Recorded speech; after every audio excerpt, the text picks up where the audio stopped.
Magandang umaga guys. Sobrang lamig dito. Grabe. Lamig ko pero maganda doon pa namin.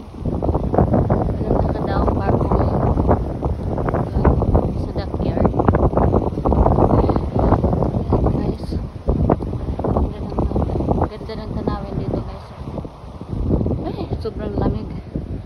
Ganda sana mag-swimming doon.